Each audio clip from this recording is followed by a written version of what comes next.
Nawain sa inyo. Mga minamahal na kapatid, sa pagdiriwang natin ng kapistahan ng Nuestro Padre Jesus Nazareno, tinatampok natin ang kanyang pangalan at ang maluwalhati ni Diyos. Nagkatawang tao ang anak ng Diyos para sa ating kaligtasan. Sa krus ipinahayag niya ang dakilang awa at pag-ibig ng Ama sa katauhan.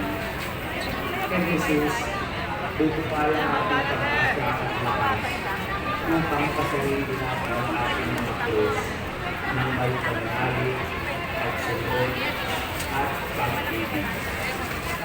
Sa kasimula ng ating pagdiriwang, kakumbaba natin aminin ang ating mga pagkukulang at kasalanan